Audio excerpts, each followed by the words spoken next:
And you see another interception round coming up. 1, 2, 3, 4, 5. Another one coming up from the sea.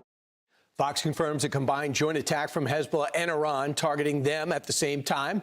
We're going to hear all about it and more in less than an hour when Secretary of War Pete Hegseth and the chairman of the Joint Chiefs of Staff, General Kane, join us. They share the latest update live from the Pentagon. Our next guest heard from them as well in a classified briefing yesterday. Senate Majority Whip John Barrasso sits on the Foreign Relations Committee and joins us now. Senator, can you bring us inside the best you can that briefing and the posture the Democrats had behind closed doors?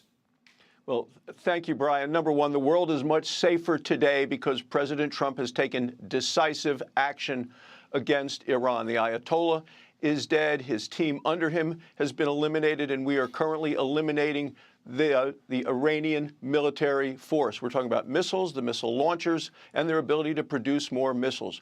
What struck me yesterday at the briefing was the fact that Iran was producing more than 100 missiles every month. They were building up a stockpile that would be hard for our interceptors or the world's interceptors to take down. They were setting up a cone of immunity so that they would be able to protect themselves as they once again started to go with nuclear weapons.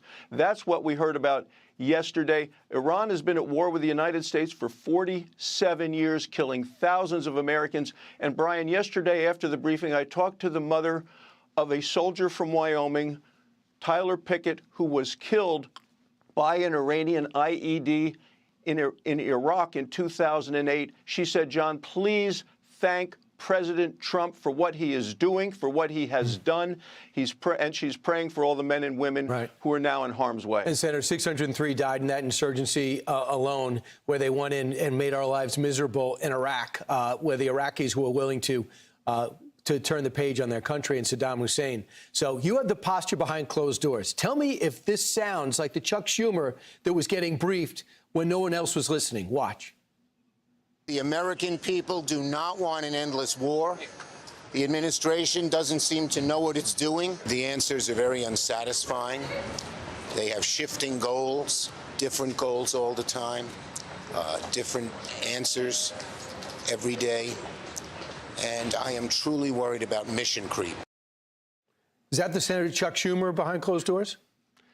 No, they asked questions. People I thought were very respectful yesterday. Look, what are the Democrats trying to do today? They're trying to tie the president's hand with this vote of the War Powers Act. The president acted in the best way to protect our nation. You know, I was with him Thursday afternoon with a small group of senators and Marco Rubio. It was obvious at that point that the Iranian off-ramp was not going to occur. They were not into doing what they needed to do. The president did the right thing. He has full authority to do what he has done.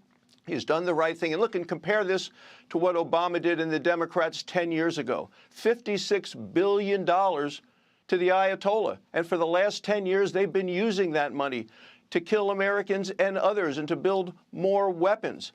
What we ought to be doing today in the United States Senate is not what Schumer wants to do and is talking about. What we ought to be doing is funding the Department of Homeland Security, which right now is shut down as a result of the Democrats obstructing our efforts to fund that department when terrorism is on high alert. Senator, would you encourage the president to tell China to stop arming this terrorist regime, you know, regardless of how this turns out? The reason why they're building all those ballistic missiles all the time, the reason why they have the armaments they have and the money they have, even through sanctions, is because China's supplying the material and China's buying the oil. Well, the president obviously works through peace through strength, and he has been displaying that.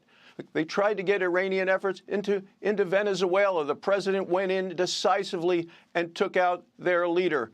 The president, what we're doing now with regard to Iran is sending a message to China and to Russia, as well as clearly to Iran. Look, we are now, this is a different administration than Joe Biden, who you could aggressively push around. We are a strong United States of America. I think that's the best message that we can send around the world, and President Trump is doing it. Yeah, President Obama was allowing them to sell 2 million barrels of oil and looking the other way. This president is not. Senator Tom Barrasso, thanks so much. Thank you. I'm Steve Doocy. I'm Brian Kilmeade. And I'm Ainsley Earhart. And click here to subscribe to the Fox News YouTube page to catch our hottest interviews and most compelling analysis.